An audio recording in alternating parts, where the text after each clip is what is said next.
SIR নিয়ে বিভ্রান্তি ছড়িয়ে মতুয়াদের মধ্যে বিভেদ সৃষ্টি করতে চাইছেন মমতা বন্দ্যোপাধ্যায়। অভিযোগ বিরোধী দলনেতা শুভেন্দু অধিকারীর। যে 60,000 বাংলাদেশের হিন্দু শরণার্থী আবেদন করেছেন, কারোর কোনো সামাজিক প্রকল্পের সুবিধা, কাস্ট সার্টিফিকেট বা অন্যান্য কিছু বাতিল হয়েছে বা রদ হয়েছে, এর একটিও উদাহরণ কেউ দেখাতে পারবেন না।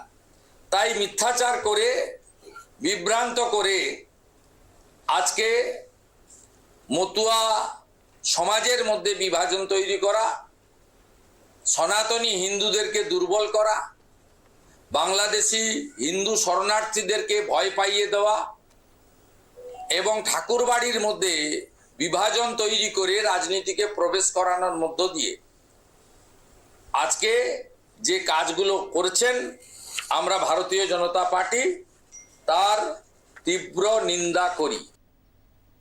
গতকাল বিভিন্ন পদ্ধতিগত অসঙ্গতির উল্লেখ করে এসআইআর প্রক্রিয়া আপাতত স্থগিত রাখার অনুরোধ জানিয়ে মুখ্য নির্বাচন কমিশনার জ্ঞানেশ কুমারকে দীর্ঘ চিঠি লিখেছিলেন মুখ্যমন্ত্রী মমতা বন্দ্যোপাধ্যায়। মুখ্যমন্ত্রীর বক্তব্য ভিত্তিহীন বলে দাবি করে শুভেন্দু জানান তিনি এর পাল্টা চিঠি কমিশনের কাছে পাঠিয়েছেন।